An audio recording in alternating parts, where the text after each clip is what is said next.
Depois de criar essa tupla, a gente vai ter que fazer uma interação dentro da tabela. A gente chama isso de estruturas de repetição, tá? A gente tem o for, a gente tem o while, a gente tem outras estruturas de repetição que geralmente você utiliza em programação para executar uma ação várias vezes. Então, para não ter que escrever esse código 1000 vezes, né, 200 vezes, sei lá, 400 vezes, quantas ações tem nesse arquivo, eu vou criar uma estrutura de repetição, né? Que essa repetição ele vai fazer até acabar. Vou dar um exemplo. Eu tenho um pacote de biscoito e eu digo para você, vá lá e traga um biscoito. Você vai lá e vai trazer um biscoito, uma unidade de biscoito, tá? Então, eu quero todo o pacote.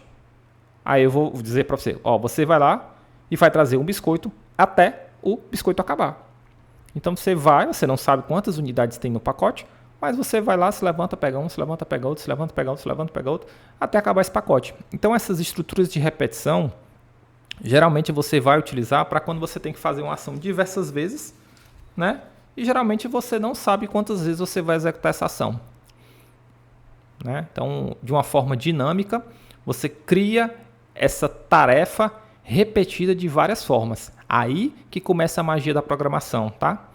É isso que vai fazer você quebrar paradigmas, né? Você começar a fazer essas estruturas, essas repetições, esses trabalhos repetitivos, utilizando laços, né? Esses laços vão dar um poder muito grande para determinadas atividades que você for fazer.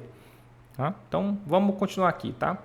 Então, eu criei essa tupla que vai armazenar os dados, né? Lembrando que a tupla ela tem valores imutáveis, mas como eu não vou alterar nada, isso não vai ser importante para mim, tá? Então, eu vou criar minha primeira estrutura de repetição. Para cada linha, né? Nas linhas, em linhas, eu vou criar uma função, tá? Quando eu dou um Enter, você vê agora que o cursor ele está um pouco afastado. A gente chama isso de indentação, tá? Então é muito importante que você respeite no Python a indentação. Se eu voltar o meu cursor para cá, ele vai dar problema. Então eu tenho que partir daqui, dar um Enter e tenho que respeitar a indentação, porque ele sabe que tudo que está para frente desse código está na hierarquia dessa execução. Se ele estiver antes dessa barra, ele vai estar fora da hierarquia de execução, tá? Depois eu vou dar um exemplo para vocês, o que é que isso pode impactar no nosso código, mas tenha em mente que se você não respeitar a indentação, vai dar erro no seu código, tá? Então eu vou dizer aqui, ó, colunas, né? Estou criando uma variável, é igual a linha, que é o elemento que ele vai achar aqui, né?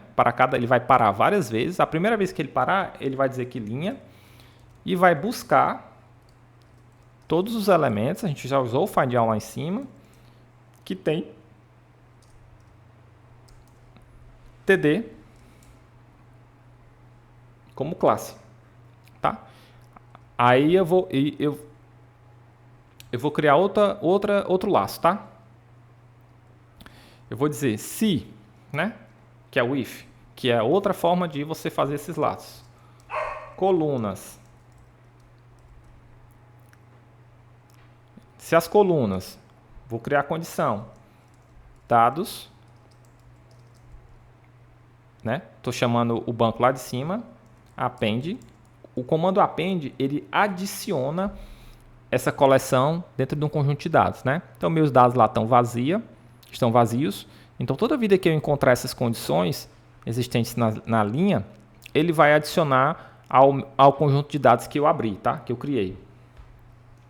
Então, vamos lá. Eu vou abrir um parêntese, né? Esse parêntese é do próprio código, tá? Isso aqui também é uma lista, né?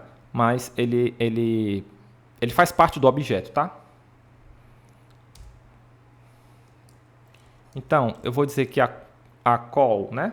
Ponto get text, estou retirando o texto, certo? E separando, o strip é separar, o stripe, né? Como vocês preferirem,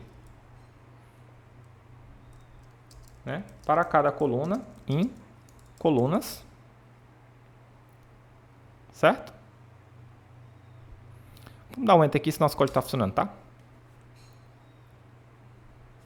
Pronto. Não teve nenhum erro de execução. Vamos dar uma olhada aqui nos dados que foi que gerou. Ó, tô vendo aqui que ele criou um catatal de execução aqui, tá? Um catatal de texto para mim, né?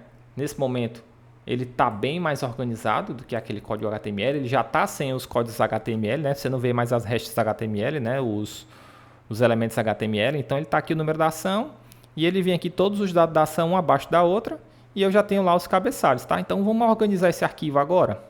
Você vê que ele já está bem mais tratado, né? Deixa eu voltar aqui para o linhas para você ver como é que estava. Ó, aqui é o arquivo com os tags HTML, tá? Então, quando eu criei esse código, eu tratei todo esse código HTML. Certo? Eu removi todos os elementos HTML presentes nesse código e deixei ele bem limpinho. Então, vou excluir isso aqui porque não me interessa. Aqui também. Aqui também. Então, agora a gente vai criar o nosso famoso data frame. O que é o data frame? O data frame vai ser muito próximo de uma planilha que você tem em Excel, tá? Uma sheet, uma guia, né? Como muitos conhecem aí. Então, os arquivos vão estar organizados, fáceis de visualizar a partir de agora, tá? Então, vamos lá. Vou botar aqui comentar o código, tá? Então, vou botar criando um data frame com os dados coletados. Como é que eu vou fazer isso? Agora, eu vou utilizar a biblioteca Pandas, tá? Então, toda vez que eu for tratar dados em Python, geralmente eu vou utilizar bibliotecas Pandas. Então, eu vou adicionar lá na minha caixinha de ferramenta. Eu vou botar aqui, ó, import Pandas e vou usar um apelido. Para que eu vou usar esse apelido? Para toda vez que eu for referenciar a biblioteca, eu não ter que digitar Pandas, Pandas, Pandas, Pandas. Então, eu vou criar um apelido para essa biblioteca.